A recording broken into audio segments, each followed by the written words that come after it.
Padamihin lang natin yung views.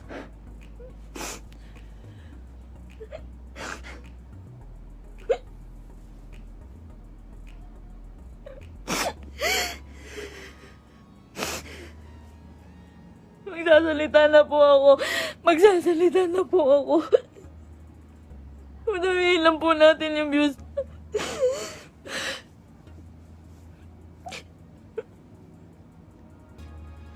Magsasalita na po ako. Pipilitin ko pong isa-isahin. Pipilitin ko kahit gano'ng katagal tong live na to.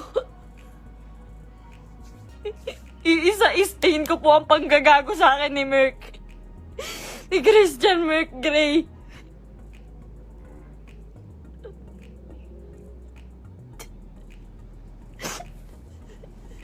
Ginago po ako ng taong yon. Ginamit po ako ni Christian Merc Gray.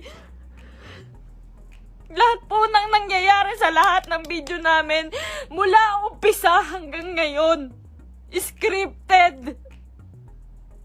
Lahat po yun sinunod ko dahil mahal ko siya. Dahil gusto ko ibigay yung buhay na gusto niya. Kung magtataka po kayo kung bakit maraming nawawala sa amin sa Team Merpay dahil sa kanya. Dahil po sa ugali ni Merc. Napakademonyo po ng ugali ni Merc. Ginago niya po lahat.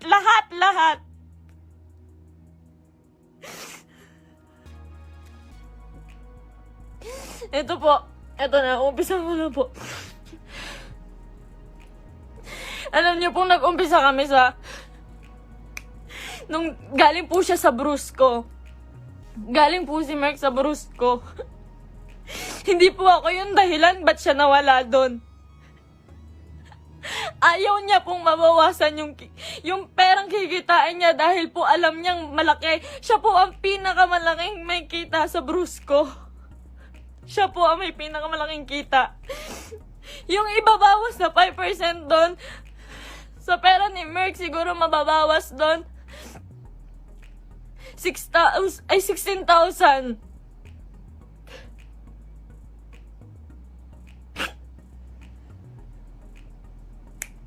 Lahat po ng kaibigan niya, ginamit niya. Hindi ko na po kasi kaya eh.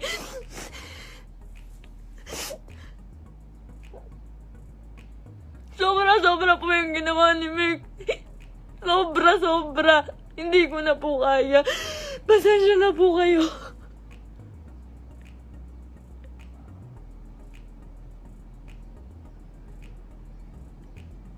Napakawalang iyang tao niyan ni Merc. Lahat po ginago niya, pamilya ko. Lahat po ng tao sa paligid niya, ginamit niya po. Scripted po lahat ng nangyayari. Sinusunod ko po siya. Kung makikita niyo po, lahat po ng video namin, puro bastos dahil po yun sa kanya. Ayoko po nun, walang may gusto nun. Kayo na pong bahala kung maniniwala kayo ngayon. Wala pong may gusto nun. Lahat po binigay ko sa taong yun.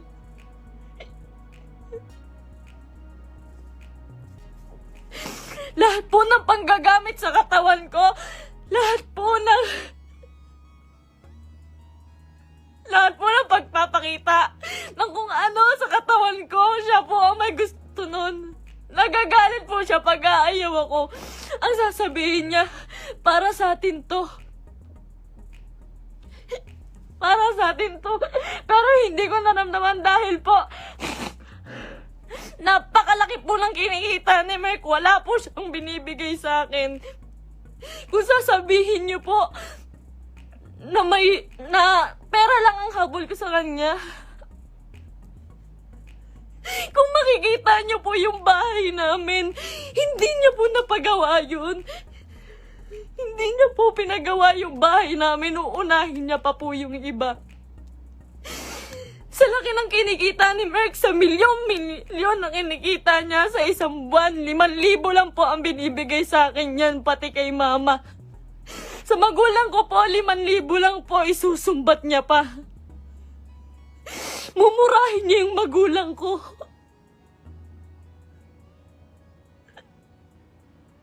Sasabihin niya, manang-mana ka sa magulang mo. Ang bobobo niyo. Lahat kayo plastic. Ginaganon niya po yung magulang ko, hindi ko na po kaya. Ngayon po, nawawala po si Merk ngayon. Lahat po ng nangyari, scripted po. Scripted. Tinatago po ako ni Merk. Tinatago niya po ako. Hindi niya po ako pinapalabas. Ayoko na po. Ayoko na talaga. Ayoko na po talaga. Ayoko na po. Ang ginagawa niya lang po. Nandito po ako ngayon kasi nawawala po si Merk. 6 na araw na po siyang nawawala. Kasama niya po yung babae niya. Yun dun po sa... Si Pam doon sa video na bago makaganda.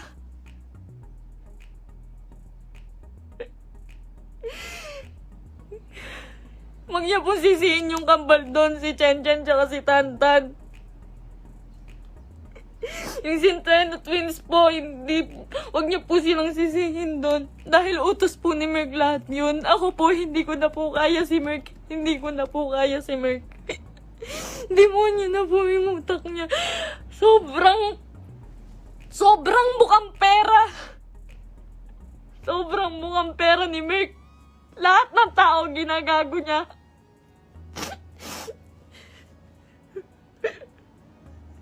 Sinisira niya po yung nanay ko po. Yung nanay ko na nasisira na din po sa inyo. Yung sasabihan po yung nanay ko na mamatay ka na, siya po may utos nun. Ginagawa niya pong robot yung pamilya ko dahil sa akin na lang po tumitingin yung pamilya ko. Ba't nila sinusunod si Merk? Kada pupunta po sila sa bahay, may pagkain na sila, maghihintay kami ng script niya. Magagalit pa po yan pag nagkakamali ako. Pag may mali po ako nasasabi, pag kailangan ulitin ng video, magagalit pa po yun. Lahat po ng video namin, scripted. Dahil po sa kanya.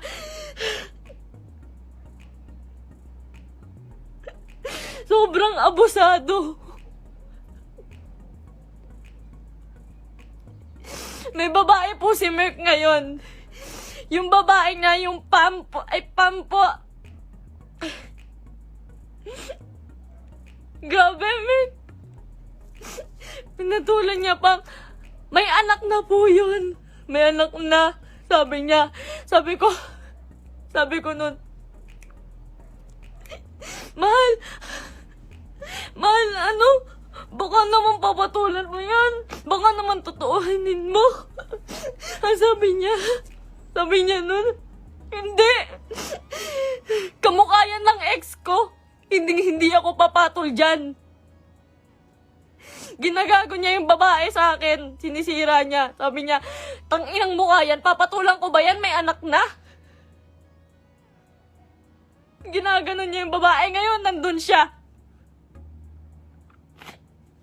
Nang sa Quezon po si Merk.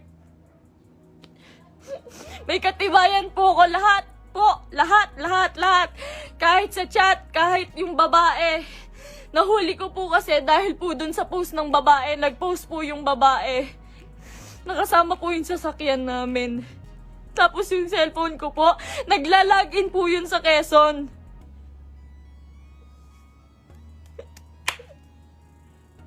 Lahat po ginawa ko kay Merk. Pasensya na po kayo. Ako po mismo humihingi ng pasensya dahil po kinonsinti ko siya. Mahal ko lang po talaga. Ngayon lang ako natauhan. Sobrang dami kong kaibigang nilayuan. Pamilya dahil ayaw nila ng video namin ni Merk. Sobrang dami ko pong nilayuan. Wala po akong kaibigan ngayon. Wala po akong kahit sino ngayon. Dahil kay Merk, dahil iniingatan ko po siya.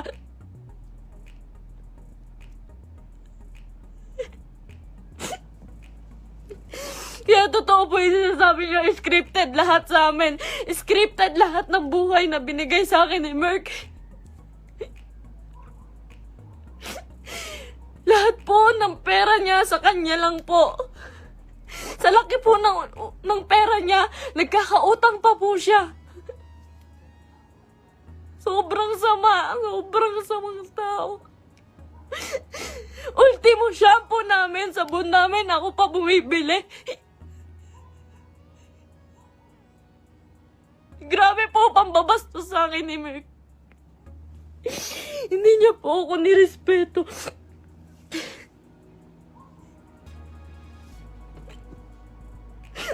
Nawalan po ako ng kaibigan dahil sa kanya. Huwag niyo po sisihin lahat po ng taong nakapaligid kay Merk. Dahil po lahat yun inuutusan niya. Sobrang bossy.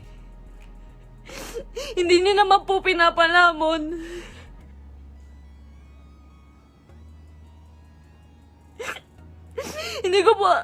Hindi ko po in-expect na darating po talaga to. So, ilang beses na rin po ako niloko ni Merk about sa babae. Nung una, pumatol siya sa kaibigan ko. Pangalawa, pumatol siya sa pan. Pasensya na po kayo. Kasi alam ko po, scripted po yun eh. Pasensya na po kayo. Ako na po humihingi ng pasensya sa inyo. Ginawa ko lang po yun kasi sobra po akong nagmahal. Bago po namin makuha si Asurada, ang inuulam po namin araw-araw, itlog at tuyo araw-araw para makuha niya lang yung sasakyan niya. Lahat po ng meron siya ngayon, sa kanya po nakapangalan. Pati yung bangko po, sa kanya po.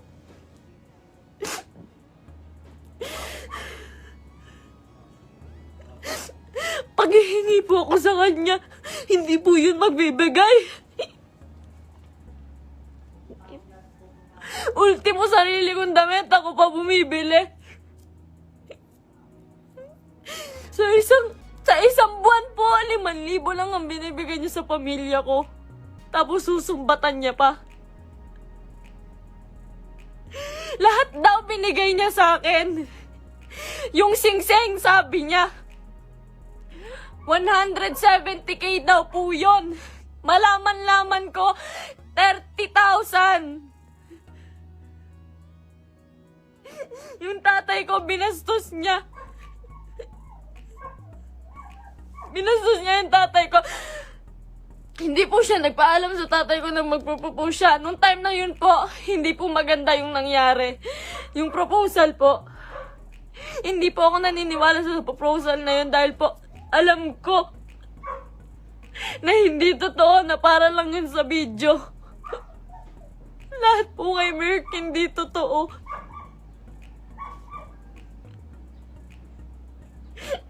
Yung buhay niya, yung pagkatao niya, yung buhay na binigay niya sa akin, hindi po yun totoo.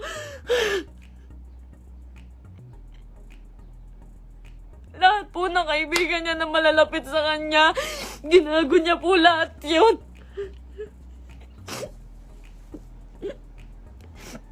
May nakakita po sa kanila dito sa Naik. Flex niya pa po pala yung babae kahit kanino. Pinakilala niya pa kung kani-kanino dito sa Naik. Sa mga taong malapit sa akin. Hindi niya alam.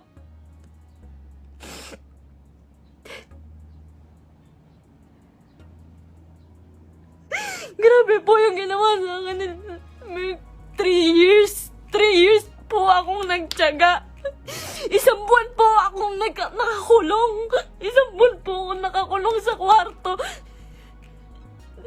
Kinukulong niya po ako kasi bawal daw po ako makita ng kahit sino ng kapitbahay. Nandito lang po ako pag uuwi po ako sa Antipolo.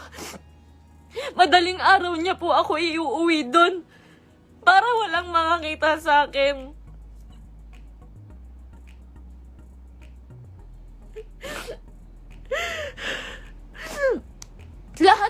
Lahat po ngayon suko na kay Merk.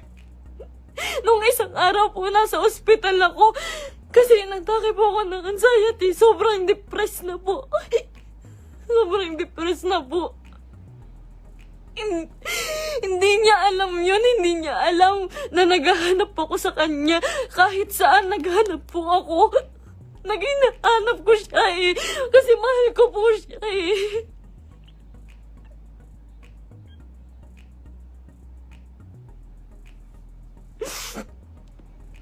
Ilang araw po wala akong tulog, wala akong kain, kakahanap sa taong yun. Tapos malaman ko na kasama niya yung babae. Huwag niyo pong sisisihin yung mga tao sa paligid niya dahil siya po ang naggawa nitong gulong to.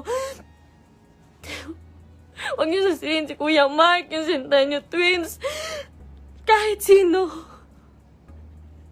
Siya po ang gumawa nito. Sobrang boss po ni Merk. Sobrang pa-boss po. Sa lahat po ng video, kung makikita niyo po, lantad na lantad yung suso ko para lang mapanood ng mga tao.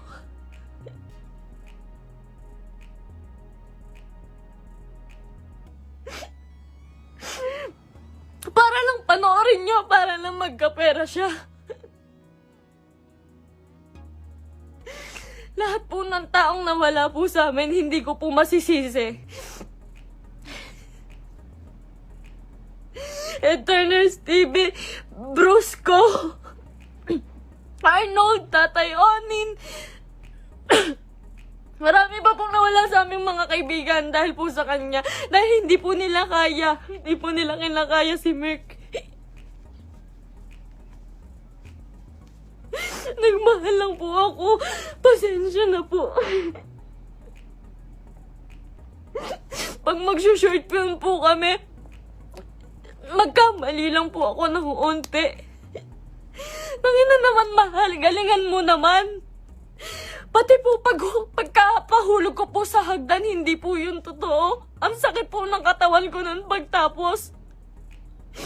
Ginawa ko yun sa kanya nung nagpakahulog ako sa hagdan.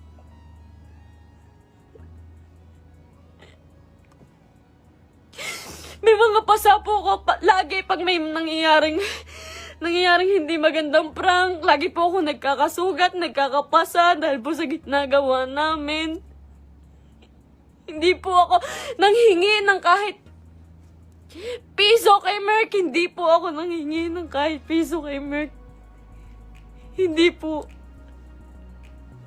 Lahat po ng account siya po may hawak. Kinukontrol niya po lahat. Hindi niya po mapagawa yung bahay ko. Sabi niya po sa CR namin, mahal, hindi ako magsi-CR dyan. Hindi po siya nag-CR sa CR namin sa bahay.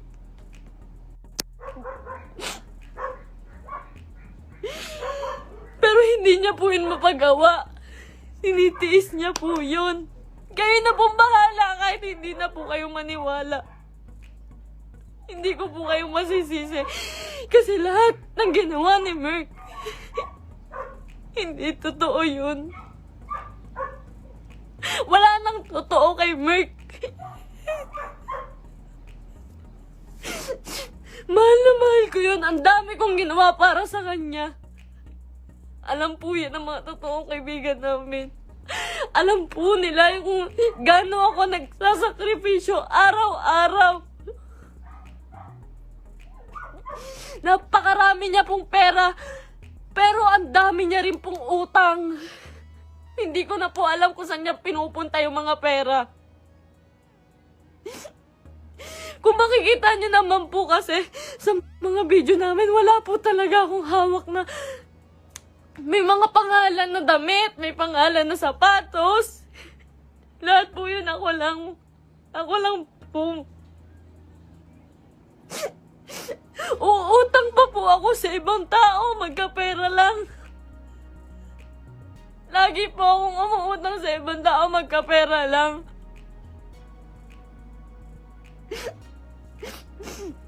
Ayun po, hindi ko na po kaya.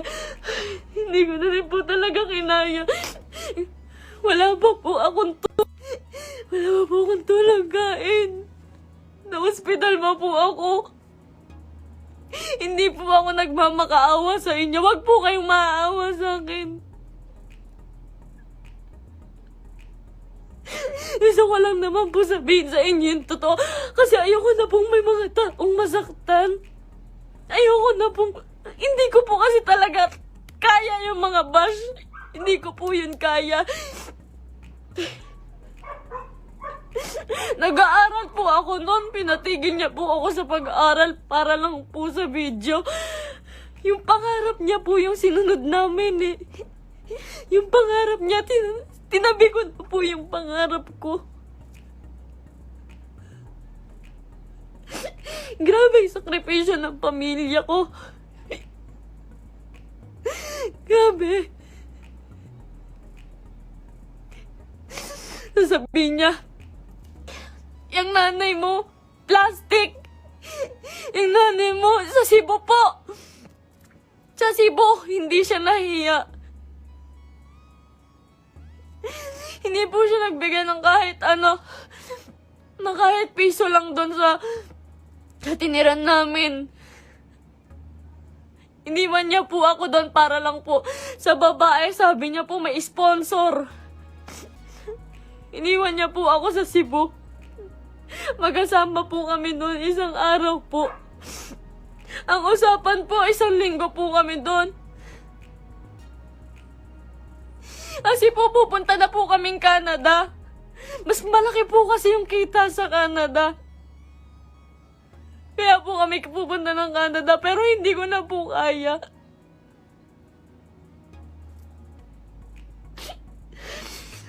Ganto, ngayon, fiancé niya pa lang po ako, pero grabe na po yung ginagawa niya sa akin.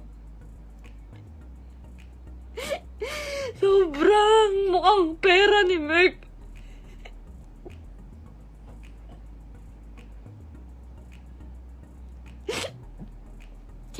Magalit na po kayo sa akin, pero ginawa ko lang po yun kasi mahal ko po yung tao. Pasensya na po.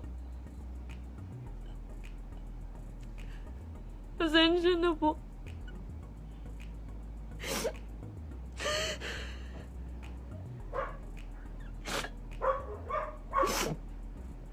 Ngayon po, wala pa rin po si Merk.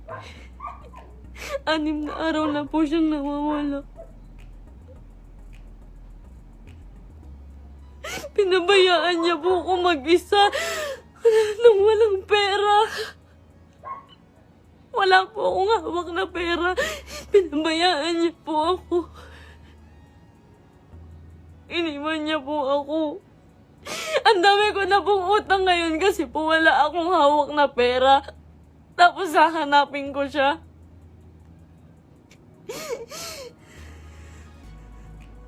Masakit po kasi lalo eh. Fiancé na po kasi ako eh.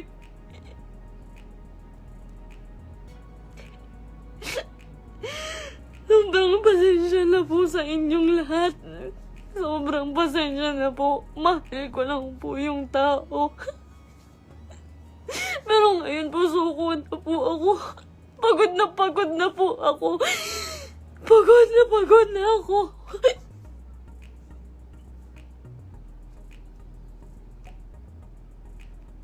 Pasensya na po.